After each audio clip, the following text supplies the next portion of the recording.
की उत्पत्ति दुर्गा और काल से। ये देखिएगा श्रीमद् देवी भागवत गीता प्रेस गोरखपुर से प्रकाशित, संपादक हनुमान प्रसाद पोदार चिमनलाल गोस्वामी। इसके 123 पृष्ठ को दिखाएंगे बस थोड़ा सा। 123 पृष्ठ पे अब भगवान विष्णु अपनी माता दुर्गा की स्तुति करते हुए कह रहे हैं, तुम शुद्ध स्वरूपा हो, ये सारा संसार तुम इसे उद्भासित हो रहा है। मैं ब्रह्मा और शंकर हम सभी तुम्हारी कृपा से विद्यमान हैं। हमारा आविर्भाव और तिरोभाव, आविर्भाव माने जन्म, तिरोभाव माने मृत्यु हुआ करता है। केवल तुम ही नित हो, जगत जननी हो, प्रकृति और सनातनी देवी हो। प्रकृति शब्द याद रखना दुर्गा के लिए है। भगवान शंकर बोले, देवी यदि माँ भाग विष्णु तुम ही से प्रकट हुए हैं, उस तो उनके बाद उत्पन्न होने वाले ब्रह्मा भी तुम्हारे ही बालक हुए। फिर मैं तमोगुणी लीला करने वाला शंकर क्या तुम्हारी संतान नहीं हुआ? अर्थात मुझे भी उत्पन्न करने वाली तुम ही हो। शिवे, संपूर्ण संसार की सृष्टि करने में तुम बड़ी चतुर हो। कंसेप्ट क्लियर हुआ? इस संसार की सृष्टि, स्थिति और संहार में तुम्हारे गुण सदा समर्थ हैं। उन्हीं तीनों गुणों से उत्पन्न हम ब्रह्मा, विष्णु एवं शंकर नियमानुसार कार्य में तत्पर रहते। हम तो केवल आप वर्क डन दे सकते हैं, किसी का कोई परिवर्तन नहीं कर सकते। अब इससे 4 कंसेप्ट क्लियर हो गए। इस पवित्र पुराण, देवी पुराण के इन चंद लाइनों में 4 कंसेप्ट क्लियर हो गए। एक तो ये हो गया कि ब्रह्मा विष्णु महेश नाशवान है, इनकी जन्म मृत्यु होती है। दूसरा ये हो गया कि इनकी माता दुर्गा है। और तीसरा ये हो गया रजगुण ब्रह्मा, सतगुण विष्णु, तमगुण शिव जी। और चौथा ये हो गया कि ये केवल वर्क डन, जैसा कर्म करोगे वैसा ही दे सकते, इसमें कोई परिवर्तन नहीं कर सकते। और 5वां ये भी हो गया कि दुर्गा को प्रकृति भी कहते हैं। अब देखिएगा पवित्र श्रीमद् भगवत गीता, गीता प्रेस गोरखपुर से प्रकाशित है। जय दयाल गोविंद का इसके अनुवादक है। अब 14वें अध्याय के 3 श्लोक ये कंसेप्ट क्लियर कर देंगे। कोड वर्ड है, चारों वेदों का संक्षिप्त वर्णन है ये, बहुत ही शॉर्ट में। अब देखना यहां से, ये है चतुर्दशो अध्याय, 14वां अध्याय, अध्याय 14 और श्रीमद् भगवत गीता। यहां देखना अब 3 श्लोक से, हे अर्जुन, मेरी महत ब्रह्म रूप मूल प्रकृति। वैसे ही इन्होंने यहाँ अनुवाद गलत कर रखा है, वैसे इसी से देखेंगे। प्रकृति सर्वभूतों की, सभी प्राणियों की योनि अर्थात गर्भाधान स्थान है, और मैं उस योनि में चेतन समुदाय गर्भ को स्थापन करता हूँ। ततः माने उसके संयोग से, ततः माने उससे सब भूतों की, प्राणियों की उत्पत्ति होती है। और चौथे में, हे अर्जुन, नाना प्रकार की सब योनियों में जितनी मूर्तियां अर्थात शरीरधारी प्राणी उत्पन्न होते हैं, दुर्गा प्रकृति, प्रकृति तो उनकी गर्भ धारण करने वाली माता है, और मैं बीज स्थापन करने वाला पिता हूँ। यू काल बोल रहा है। और 5वें में स्पष्ट कर दिया है, हे अर्जुन, सतगुण रजगुण तमगुण ये प्रकृति से उत्पन्न, दुर्गा से उत्पन्न तीनों गुण, रजगुण ब्रह्मा, सतगुण विष्णु, तमगुण शिव जी, प्रकृति से उत्पन्न ये तीनों गुण अविनाशी जीवात्मा को शरीर में बांधते हैं।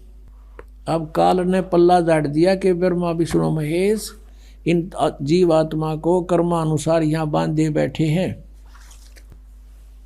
अपने आत्मा ये है, इसको कहते हैं तत्व ज्ञान, और उसको सतगुरु कहते हैं जो सदग्रंथों को अच्छी तरह समझा और समझा दे। और पुण्यात्माओं, सौभाग्य आपका, आप बहुत पहले आ गए इस मालिक के चरणों में। ये पुण्यात्मा जो टोल के टोल, झुंड के झुंड नकलिया के फंसे पड़े हैं, उनको जो भी सच्चाई का पता लगेगा, रोएंगे बैठ के कर्माने। अब देख कैसा जुल्म किया इन्होंने हमारे साथ, हम बर्बाद कर डाले इन नालायका ने, अपना कर्म बिगाड़ा और हम काल के जाल में फंसा दिए।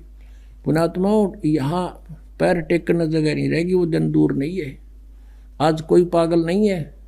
जब हम अपने स्वार्थ के लिए सब कुछ कर सकते हैं तो क्या परमात्मा पाने के लिए उन नकलियों को नहीं छोड़ देंगे?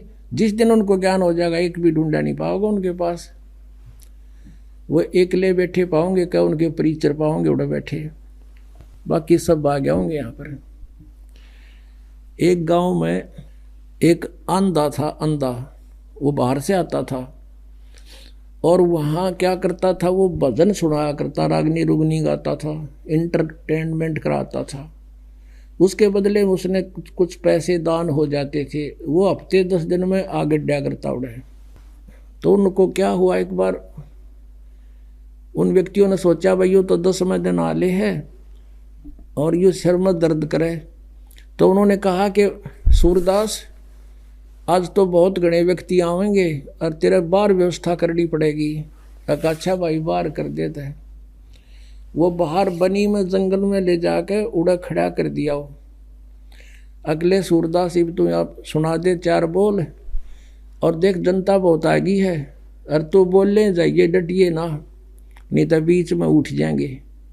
और देख कति सन्नाटा छा रहा है ना, बहुत इंटरेस्टेड है तेरी बात सुन। उसने उड़ा खड़ा करके वो 5-4 थे वो चले गए, वो एक लाए बांडे खड़ा। तो वहाँ रास्ते चलता व्यक्ति आ गया, वो कहने लगा रे गाने वाले रुकना जरा। वो कुछ देर तक बोला नहीं, गाता रहा, फिर बोला रे भले आदमी तने मैं पाया रास्ता बताने, ये कितने बैठे इनसे पूछ ले। ने बोला तेरा फूफा बैठा है, एकला बांडा खड़ा। तो इन गेला वाह बनेगी एक दिन इन सारे संतां के लिए, सारे बाज जाओगे यहाँ पर। अपने आत्माओं परमात्मा ने आपके ऊपर रहम किया है। ये अब ये कंसेप्ट क्लियर हो गया कि पूर्ण परमात्मा कबीर परमेश्वर है जो सारी सृष्टि की रचना को स्वयं ही ठीक बताता है। और जिस परमेश्वर ने 600 वर्ष पहले जो अपनी अमृतवाणी में ज्ञान लिखा था, आज हमारे पवित्र सदग्रंथों ने उसको सेकंड कर दिया, समर्थन दिया कि सचमुच ऐसा ही है। तो भाई कौन है भगवान? अब ये आपकी आत्मा मान जाएगी इस बात ने, क्योंकि दास ये चाहता है कि हम अपने भगवान ने पहचान दें और उसको पहचानने के बाद फिर हम आप पर चिपक जाएंगे, इस तरह की तो दिखाई नहीं देगा इसके अतिरिक्त हमें कोई। परमेश्वर ने स्वयं आकर कहा है, बंदी छोड़ दयाल जी तुम तक हमारी दौड़े, जैसे काग जहाज का अब सूझत और न ठोरे। जब आपको ये तत्व ज्ञान हो जाएगा, परमात्मा की पहचान हो जाएगी, उस समय जैसे ऐसी स्थिति आप जी की हो जाएगी जैसे पहले पुराने समय में समुद्री जहाज के अंदर कौवे बैठ के चले जाते थे रोटी खाने के लिए, कि टुकड़ा ये कहीं खाना खाएंगे, टुकड़ा डालेंगे, और रात के शाम के समय या दिन के समय जहाज प्रस्थान कर जाता था। जब रात्रि हो जाती थी, सुबह सूर्य उदय होता था, तब तक 200-300 किलोमीटर जहाज चला जाता था। तो उस समय ऐसे इंस्ट्रूमेंट हुआ करते, दिशा सूचक यंत्र रखा करते थे, और कई बार दिशा सूचक यंत्र चुंबकीय चट्टानों से डिस्टर्ब हो जाते थे, और वो जहाज के चालक अपने इंस्ट्रूमेंट को चेक करने के लिए, अपनी दिशा को चेक करने के लिए कौवे का सहारा लेते थे। कौवे में एक विशेष गुण दिया है परमात्मा ने कि वो जिस दिशा से चलता है उस दिशा को भूलता नहीं। तो क्या करते थे वो चालक, सुबह कौवे के डले मार दिया करते, उसने विवश कर देते जहाज से उड़ने के लिए। तो कौवा अपनी उसी दिशा को उड़ता है कि मैं अपने घर को लौटूं, तो उसी दिशा को उड़कर चल पड़ता है। वो कुछ देर तो उड़ता जाता है, लेकिन उसको कहीं भी बैठने का स्थान आसपास नजर नहीं आता है। अंत में वो सब जगह देखता है कि जहां भी बैठूंगा वहीं डूब मरूंगा। तो वापस आकर के उसने उस जहाज पर ही शरण लेनी पड़ती है, वहीं वो एक बचाव का एकमात्र स्थान उसके लिए है, वो वहीं आकर बैठता है। उधर से जहाज वाले अपना दिशा सूचक अपनी दिशा को चेक कर लेते हैं, कौवा इस दिशा में गया है, हम इस दिशा से आए थे, तो अब हम ठीक चल रहे हैं या नहीं। तो कहने का भाव ये है पुण्यात्माओं, आप जी को परमात्मा के सामर्थ्य का जो पता चलेगा, कबीर इज गॉड, आपकी स्थिति ऐसी हो जाएगी जैसे काग जहाज का अब सूझे और नठोर, सब जहां भी बैठे वहीं डूब कर मरे, यानी और संत नहीं और भगवान नहीं और कहीं पर भी ये ज्ञान नहीं, तो फिर आपकी ये स्थिति हो जाएगी कि और कितने ठिकाना नहीं। और इसके लिए प्रयत्न किया जा रहा पुण्यात्माओं कि हम अपने परमात्मा को पहचान लें।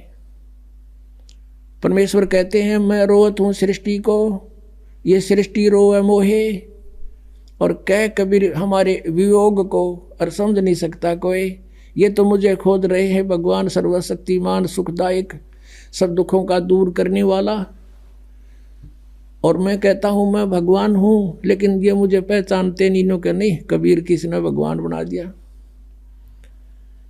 और जिन तुम भगवान मानो थे वो कहां से प्रमाणित थे?